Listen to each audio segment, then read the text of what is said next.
نحمده ونصلي ونسلم على رسوله الكريم اما بعد فاعوذ بالله من الشيطان الرجيم بسم الله الرحمن الرحيم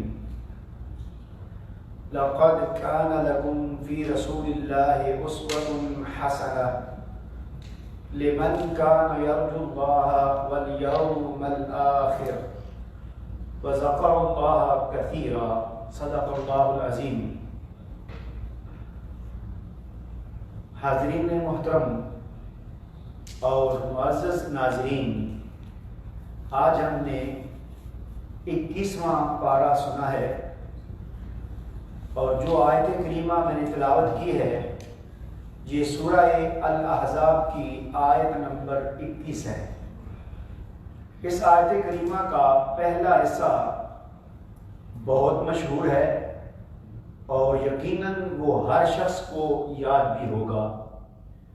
تو آج ہم اس آیت کریمہ کو سمجھنے کی کوشش کرتے ہیں۔ لَقَدْ كَانَ لَكُمْ فِي رَسُولِ اللَّهِ أُسْوَةٌ حَسَنَةٌ، فی الحقیقت تمہارے لیے رسول اللہ صلی اللہ علیہ وآلہ وسلم کی ذات مبارکہ میں نہایت ہی حسین نمونہ حیات ہے، یعنی حضور نبی کریم صلی اللہ علیہ وآلہ وسلم آپ کی پوری حیات طیبہ ہم سب کے لیے ایک نمونہ اور اسوہ ہے، چونکہ ہمارے دین اسلام کا ہر عمل، ہر عبادت، ہر معاملہ حضور نبی کریم صلی اللہ علیہ وآلہ وسلم کے گرد گھومتا ہے، اور ہر چیز میں ہمیں آپ کی ذات مبارکہ سے ہی رہنمائی ملتی ہے۔ اور سیدہ عائشہ صدیقہ رضی اللہ تعالی عنہا سے کسی نے پوچھا کہ حضور نبی کریم صلی اللہ علیہ وآلہ وسلم کا اخلاق کیا تھا، تو آپ رضی اللہ تعالی عنہ نے فرمایا کان خلقہ القرآن، اسوہ کا معنی اخلاق ہے۔ تو آپ نے بیان کیا کہ میرے آقا حضور نبی کریم صلی اللہ علیہ وآلہ وسلم کا جو اخلاق ہے وہ قرآن کریم ہے۔ گویا حضور نبی کریم صلی اللہ علیہ وآلہ وسلم چلتا پھرتا قرآن کریم تھے۔ اب جس کو ہدایت کی ضرورت ہوتی، کوئی چیز سمجھنے کی ضرورت ہوتی، وہ آقا کریم کی ذات مبارکہ کو دیکھتا، صبح و شام جو آپ کرتے تھے وہ ان کے لیے نمونہ اور اسوہ بن جاتا تھا۔ اور اللہ کریم نے اس آیت کریمہ میں اسی آپ کی جو مرکزیت ہے اس کو بیان کیا ہے کہ آقا کریم میرے حبیب مکرم آپ لوگوں کے لیے ان کی زندگی ایک اسوہ اور نمونہ ہے۔ تو گویا وہ قرآن جو چلتا پھرتا تھا، جس کا ایک ایک پہلو صحابہ کرام کو نظر آتا تھا، اس قرآن میں تو موجود ہے، مگر میں احسان مند ہوں، اور کہ ہم سارے احسان مند ہیں قبلہ حضور شیخ الاسلام قدس اللہ العالی کے، کہ انہوں نے اسی اسوہ حسنہ کے تمام پہلوؤں کو موضوعات کی شکل میں دے کر وضاحت کر کے ہمیں قرآنی انسائکلوپیڈیا کی صورت میں یہ نمونہ سامنے رکھ دیا کہ اب حضور نبی کریم صلی اللہ علیہ وآلہ وسلم کی ذات مبارکہ نہ ہمارے سامنے ہے، نہ ہم ان کو دیکھ سکتے ہیں، نہ ہم میں اتنی طاقت ہے، نہ ہم میں اتنا وہ روحانی جذبہ ہے، نہ ہماری روحانی قوت ہے۔ ہاں ہم وہ تو نہیں کر سکتے، لیکن آپ کا نازل کیا ہوا قرآن کریم جو آپ کا اخلاق ہے اس کو ایک مجموعی شکل میں ہر ایک پہلو کو واضح کر کے آپ کے سامنے رکھ دیا ہے، اس کو پڑھتے جائیں اور عمل کرتے جائیں۔ اب چونکہ حضور نبی کریم صلی اللہ علیہ وآلہ وسلم پوری انسانیت کے لیے، امت مسلمہ کے لیے، مومنوں کے لیے آپ کی زندگی ایک قابل تقلید نمونہ ہے، بلکہ نمونہ اگر ہے تو وہ آپ کی ہی ذات مبارکہ ہے۔ اس کے بعد چونکہ آپ اسوہ حسنہ ہیں، لہذا آپ کے جو اہل بیت کے نفوس قدسیہ ہیں انہوں نے آپ سے وہی اسوہ اختیار کیا، آپ نے اسی پر عمل کیا، ہم جس ذات پر بھی غور کریں، ہمیں اہل بیت کے نفوس قدسیہ میں ہر ذات حضور نبی کریم صلی اللہ علیہ وسلم کا نمونہ نظر آتی ہے۔ سیدۃ النساء سیدہ فاطمہ الزہراء سلام اللہ علیہا کے بارے میں بے شمار اقوال ہیں کہ آپ چلتی پھرتی حضور نبی کریم صلی اللہ علیہ وسلم کی تصویر تھی، آپ سیرت میں اخلاق میں اپنے بابا کی تصویر تھی۔ اسی طرح حضور سیدنا مولا کائنات رضی اللہ تعالیٰ عنہ بھی، آپ بھی حضور نبی کریم صلی اللہ علیہ وسلم کی سیرت اور اسوہ کا نمونہ تھے۔ اور اسی طرح آپ کے جو صاحبزادے ہیں، حسنین کریمین ہیں، وہ بھی آقا کریم صلی اللہ علیہ وسلم کی ذات مبارکہ، آپ کی حیات طیبہ کے جتنے بھی پہلو تھے، عبادات کے، اخلاق کے، کرم کے، سخاوت کے، معاملات کے، ان ساروں میں ہمیں وہ ایک ماڈل نظر آتے ہیں۔ اور آج چونکہ 15 رمضان ہے اور 15 رمضان کو حضرت امام حسن علیہ السلام کا یوم ولادت ہے،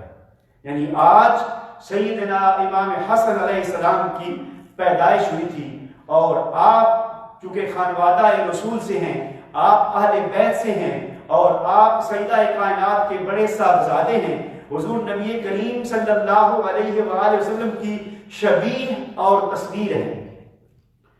صرف ایک جملہ کہ آپ کے بارے میں صحابہ کرام نے کئی بار بیان کیا ہے، خاص طور پہ سیدنا صدیق اکبر رضی اللہ تعالیٰ عنہ نے واضح طور پہ بیان کیا ہے کہ سیدنا حسن رضی اللہ تعالیٰ عنہ حضور نبی کریم صلی اللہ علیہ وآلہ وسلم کے بہت مشابہت تھے، آپ آقا کریم کی چلتی پھرتی تصویر تھے، الغرض دیگر تمام پہلوؤں میں، عبادات میں بھی، لیکن حضور نبی کریم صلی اللہ علیہ وآلہ وسلم ہر چیز میں، ہر عمل میں، ہر پہلو میں ہمارے لیے نمونہ ہے۔ لیکن ماہ رمضان میں جہاں حضور نبی کریم صلی اللہ علیہ وآلہ وسلم عبادات میں کثرت کر دیتے تھے، اذکار کرتے تھے، باقی معاملات کرتے تھے، لیکن اس کے ساتھ ساتھ جو ایک خاص طور پر آپ کی صفت کو واضح کیا گیا کہ ماہ رمضان جو ہی آتا، پورا رمضان چونکہ آپ سخاوت تو کرتے تھے، وہ اَمَّ السَّائِلَ فَلَا تَنْهَرْ، اس کی عملی تصویر تو پورا سال رہتے تھے، لیکن جب ماہ رمضان آتا تھا تو آپ کی سخاوت اور کرم بڑھ جاتا تھا، جس کو امام بخاری علیہ رحمہ نے بیان کیا ہے، اور وہ کلمات تفصیل طویل ہیں، صرف جو چند کلمات ہیں۔ فَإِذَا لَقِيَهُ جِبْرِيلُ عَلَيْهِ السَّلَامُ كان رسول اللہ صلی اللہ علیہ وآلہ وسلم اجود بالخیر من الریح المرسلہ، کہ حضور نبی کریم صلی اللہ علیہ وآلہ وسلم سخاوت کا ایک نمونہ تھے، لیکن ماہ رمضان میں جب آپ سے جبریل امین علیہ السلام ملتے تھے، آپ کی ملاقات جبریل امین علیہ السلام سے ہوتی تھی، تو آپ کی سخاوت اور آپ کا کرم تیز ہوا سے بھی بڑھ جاتا تھا، کہ جس طرح کی ہوا مسلسل چلتی رہتی ہے، اسی طرح آپ مسلسل کرم فرماتے رہتے تھے۔ تو چونکہ اہل بیت کے نفوس قدسیہ نے بھی وہ اخلاق آپ سے ہی لیے ہیں، تو امام حسن علیہ السلام کے بھی بے شمار اخلاقیات کے پہلو ہیں، لیکن میں چند واقعات صرف آپ کے اس پہلو پر کہ حضور نبی کریم صلی اللہ علیہ وسلم کا یہ خلق، آپ کی یہ عادت مبارکہ، آپ کی یہ صفت مبارکہ امام حسن علیہ السلام میں بدرجہ اتم موجود تھی۔ ایک کتاب ہے سیر اعلام النبلاء امام ذہبی کی، اس میں حضرت سعید بن عزیز بیان کرتے ہیں کہ حضرت امام حسین علیہ السلام ایک دن مسجد میں تشریف فرما تھے، تو آپ کے پاس ایک بندہ اللہ کی بارگاہ میں عرض کر رہا ہے، اے مولا مجھے 10,000 درہم عطا فرما، اے مولا مجھے 10,000 درہم عطا فرما۔ وہ اللہ تعالیٰ سے یہ مانگ رہا ہے، آپ اس کے پاس سے اٹھے اور گھر تشریف لے گئے، تو گھر جا کر آپ نے 10,000 درہم اس کے لیے بھجوا دیے۔ اسی طرح تاریخ دمشق میں ابن عساکر بیان کرتے ہیں کہ ابو ہارون سے مروی ہے کہ ان کا پورا ایک گروہ اپنے ملک سے حج کے لیے آیا، تو حج پر جاتے ہوئے مدینہ منورہ میں انہوں نے حاضری دی۔ اس حاضری کے دوران انہوں نے امام حسن علیہ السلام سے ملاقات کی.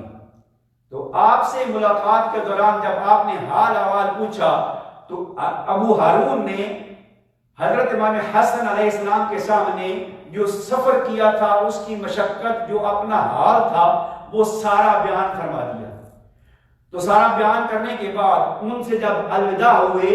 گھر سے نکلے، تو پیچھے آپ نے ان میں سے ہر شخص کے لیے 400 درہم بھجوا دیے کہ ان میں سے ہر ایک شخص کو 400 درہم دے آؤ. ان کو دے دیے گئے. تو وہ حج کر کے واپس آئے تو انہوں نے لوٹانے چاہے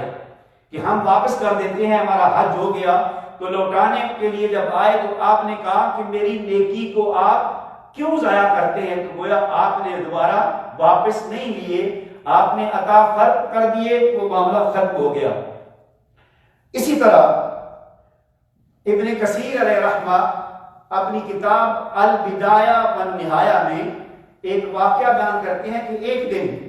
امام حسن علیہ السلام کسی جگہ سے گزر رہے تھے تو راستے میں ایک بچہ بیٹھا ہوا ہے، وہ روٹی کھا رہا ہے، ایک لقمہ اپنے منہ میں ڈالتا ہے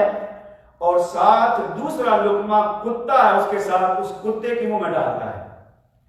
اس بچے کا یہ عمل دیکھ کر آپ رک گئے اور رک کر اس سے پوچھا، اے بیٹے تم یہ کیوں کر رہے ہو؟ کس وجہ سے تم یہ ایسا کر رہے ہو کہ تم ایک لقمہ اپنے منہ میں ڈالتے ہو اور ایک لقمہ کتے کے منہ میں ڈال دیتے ہو؟ اس نے کہا کہ مجھے شرم آتی ہے کہ میں خود کھاؤں اور اس کو نہ کھلاؤں. تو آپ نے اس بچے کے بارے میں معلومات لی تو پتہ چلا کہ یہ کسی کا غلام ہے اور اس کے پاس نوکری کرتا ہے. چنانچہ آپ اس کے آقا کے پاس چلے گئے، آپ نے اس بچے کی بھی قیمت ادا کی اور جس جگہ باغ میں بیٹھ کر وہ بچہ کتے کو کھلا رہا تھا، آپ نے وہ باغ بھی خرید لیا، بچے کو بھی آزاد کروا دیا اور باغ بھی خرید لیا. بچے کو خرید کر اس کو بلایا، اس کو کہا بیٹا میں تمہیں آزاد کرتا ہوں اور یہ جو باغ ہے یہ باغ بھی میں تمہیں تحفہ دیتا ہوں. تو گویا حضرت امام حسن علیہ السلام کی سخاوت، آپ کا کرم، اس کے بے شمار واقعات ہیں، ہم اگر بیان کرتے جائیں تو ختم نہیں ہوتے. اور آپ چونکہ خانوادہ کے رسول کے چشم و چراغ ہیں، اس لیے آپ کے ذات مبارکہ میں، آپ کی سیرت میں، آپ کے اسوہ میں ہم جس پہلو پر بھی نگاہ ڈالتے ہیں اس پہلو میں ہی ہمیں حضور نبی کریم صلی اللہ علیہ وآلہ وسلم کی جھلک نظر آتی ہے. تو گویا ہم اگر پڑھتے رہیں، بیان کرتے رہیں تو کوئی ایسا پہلو نہیں جس پر ہم گفتگو نہ کر سکیں. آپ کی صفات بے شمار ہیں، اخلاق بے شمار ہیں، آپ کا علم بے شمار ہے، آپ کے اعمال بے شمار ہیں، لیکن وقت میں اتنی وسعت نہیں. جو کچھ ہم نے کہا ہے، جو کچھ سنا ہے، اللہ تعالی ہمیں اس پر عمل کی توفیق عطا فرمائے اور اسوہ نبوی صلی اللہ علیہ وآلہ وسلم اور اسوہ آل بیت رضوان اللہ تعالی علیہ اجمعین اور اسوہ حسنی پر عمل کرنے کی توفیق عطا فرمائے. وما علینا الا البلاغ المبین.